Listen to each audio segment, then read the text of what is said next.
Shalom, back with part 2, the Doctrine of Life. Let us continue here.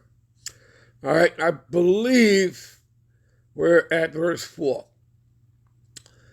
And they shall turn away their ears from the truth, okay? And this would be the majority of the world, the masses. As you read, what is that, Isaiah 60:2, all right? That, the majority of the world is in darkness. Matter of fact, you know what? Let me take you there. We'll come right back. Give me a minute. Isaiah 60:2, for behold, darkness shall cover the earth, and gross darkness the people. When you go into the word gross darkness, all right, it means the people are ignorant, okay? They're blinded, okay? They cannot see and they cannot hear, much like, what you read about in Matthew's the 13th chapter, all right, about seeing and hearing, all right? In other words, again, the scriptures have allegories, which are symbolisms, from the beginning of the book all the way to the ending of the book. It's loaded with that. Prophecies, all right? Parables, dark sayings, right? And Yahweh Shai said, it is given unto you to know the mysteries of the kingdom. Unto who? Unto the elect, the initiated. But it's not given unto, really, what? The masses, right? It says right here, right? For behold, darkness shall cover the whole earth, right? And that's through Esau, Edom, the white man, okay? Who has done this, right? And gross darkness to people.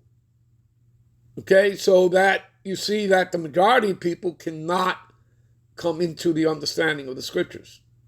All right? They would have no spiritual discernment. Okay? All right, give me a minute.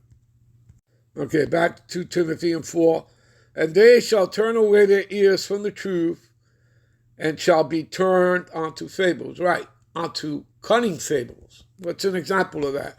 Oh, that there's somebody, underneath the earth in a place that they like to call hell, in a red suit with 2 horns, a tail, and a pitchfork. That's a cunning fable. Okay? And the Lord warns you about the cunning fables. All right? Or about, the virgin birth. Okay? Which that stuff goes back to Babylon. Okay? I mean, that's, do you understand, people? Okay? There's no virgin birth. There's no immaculate conception. Okay? These were all cunning fables. And what is that? That's changing the doctrine. All right? Right? In the doctrine here, if you're reading it, you're following it, again, Joseph went into Mary. Okay? You understand? And she had a child, okay? But that child would represent the Most High. He is the Son of God. He would represent, that's Yahweh Shai, right? And Mary shall have a son, right? Matthew 1:21, and, she shall name him Yahweh Shai, and he shall save his people, right? And Yahweh Shai was the first spirit ever created. And he's been on the earth many times in many different reincarnations.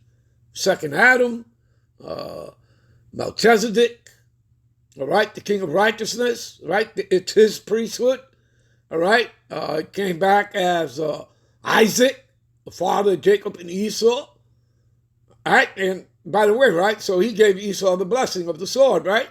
So guess who's coming back to take him down out of power? Yeah, the same one who gave it to him, who gave him his blessing. Yahweh Shai. Yahweh Shai was also what? King Solomon, right? And then he came back as himself, Yahweh Shai, to die for the nation of Israel. All right, in particular, the elect. All right? All right.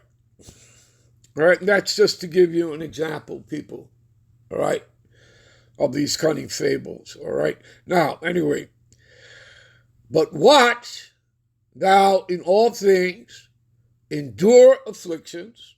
Okay? You don't have much choice. Okay? Because all this is a fulfillment of prophecy, people. All right? Do the work. All right? Again, what does it say in St. John's? No, not St. John's. Give me a minute. 2 Timothy 2:15. Let's go there. All right, what does it say here? 2 Timothy 2:15. Study to show thyself approved unto the Most High. See? Unto the Most High, not unto man or any man here on this earth. Okay? See, a workman, again, which means being diligent, people, being continuous in doing the work, never taking your hand off the plow. That needeth not be ashamed. All right? So, regardless, don't be ashamed because you're in the lowest state. You should have no shame. Rightfully dividing the word of truth, you do that through your precept. And here's another one, all right, that assures you that if you do these things, you shall never fall. Give me a minute. This is 2 Peter 1:10. Wherefore, rather, brethren, give diligence, right? Again, being a workman, never taking your hand off the plow, because anyone who does that is unfit for the kingdom. Okay? And I believe you read that in Luke 9:62. All right? So, give diligence to make your calling and election sure. You see that? And again, look, the breakdown here, diligence, again, being a workman. Calling means the invite. Many are called, few are chosen. All right? In election, when you go into that, you'll come into the understanding that, again, the elect were predestinated. They were sanctified and they were ordained in the heavens when they were first created as spirits. That's what you'll find out when you go into it in the blue letter. We've done many lessons on that, all right?